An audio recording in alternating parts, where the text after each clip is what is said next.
This year, tingnan natin kung magkano yung mga presyo sa Yamaha R15M NMAX MT-15, Mio Gear, Mio Soul, Mio Sporty, Mio Gravis, Mio I, YTX, XSR 155, Sniper 155R, Patio 125.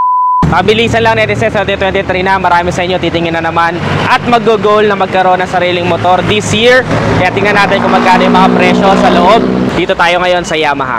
Tara, syempre magsimula na agad tayo yung maganda agad. Kasi kung makikita nyo itong R15M, 150cc lang to, pero itsura niya kamukha na nung R1M. Kaya pag tinignan mo, big bike looking na agad. One thing odd lang na nakipansin ko is itong turn signals niya. Medyo nasa pwesto ng sliders usually. So, ingatan nyo na lang na mabagsak tong motor na to. Syempre naman kung bibili ka ng gantong motor, iingatan mo na, di ba? Ang presyo, 203,000 pesos para sa SRP. Kung gusto mong maghulugan, down payment ka lang na 34,000 and then magbamonthly ka for 3 years ng 8,537. May ganito ka ng ka-good looking motorcycle.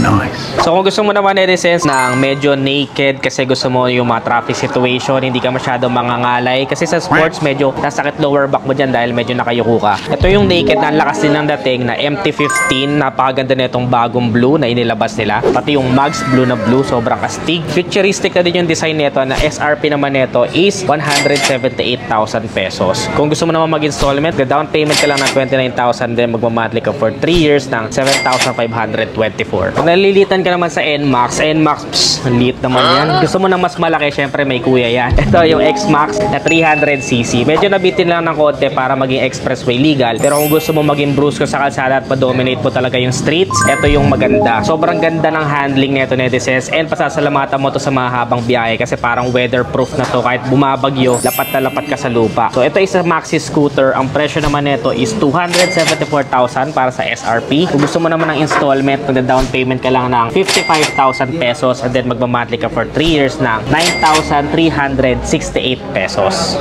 Syempre hindi naman lahat kaya magmaneho ng ganung kalaki kagaya sa X-Max. Kaya yung pinaka maganda na makukuha nyo for everyday commute at ngayon ay best selling na 155cc is yung Yamaha NMAX nga. Napaka-safe na nito kasi may dual channel ABS at ang presyo naman nito is 151,900 pesos. Installment, 22,000 down payment, then monthly for 3 years ng 6,630. Kayo netizens, type nyo ba yung NMAX?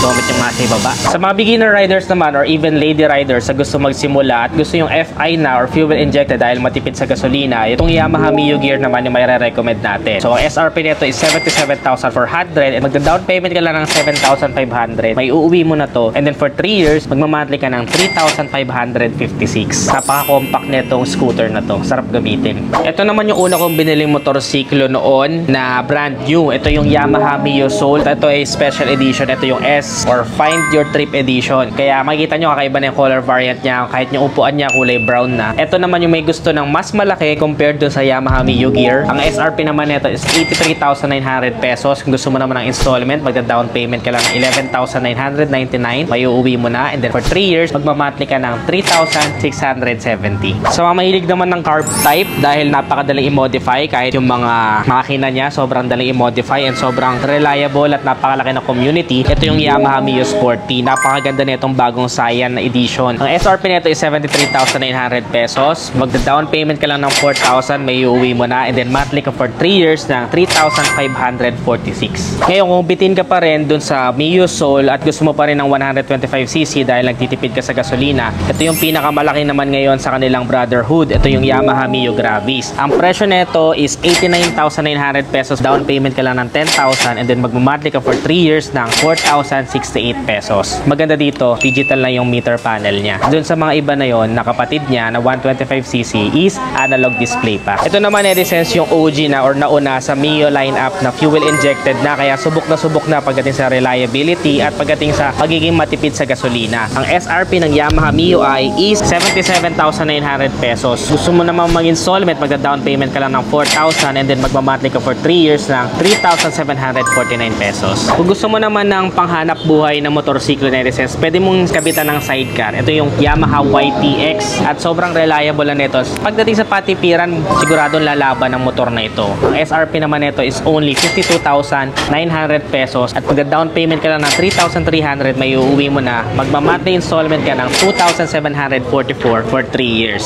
Kung gusto mo na maging asset ang motor at hindi maging liability, ito talaga yung may re-recommend natin. Kung gusto mo naman i-design sa parang mga action staran datingan na motorsiklo, classic and retro looking na manual transmission, napaka-brusko tignan talaga ng XSR 155 na ito. Ang SRP naman nito is 175,000 pesos. Magda-down payment ka lang ng 23,000 and then magmamonthly ka for 3 years ng 7,661. Meron ka ng mala action star looking motorcycle. Stig, di ba? Pagdating naman sa manual transmission na pang everyday commute, ito yung isa sa mga panalo, hindi lang sa itsura, kundi pagdating sa patipiran sa gasolina. Hindi ka rin mangangalay pagdating sa mga singitan sa traffic dahil sa magandang sitting position at napakagandang handling. Even sa mga long ride is pasasalamatan mo ang motor na to. Ang SRP nito is 123,900. Magda-down payment ka lang ng 16,000 pesos. Pwede mo nang maiuwi itong Yamaha Sniper 155R. For 3 years, magmamonthly installment ka ng 5,701 pesos. Kung classic at retro looking bike naman ang hanap mo at di nalalaos or it will ageless at napaka-timeless, ito yung isa sa mga best-selling nilang 125cc ngayon, yung Yamaha Fazio 125. Tapos meron na rin yung Blue Core Hybrid. Kaya abangan ninyo kasi re-review ko to ulit para sa mga naghahanap ng refresher sa review ko dito.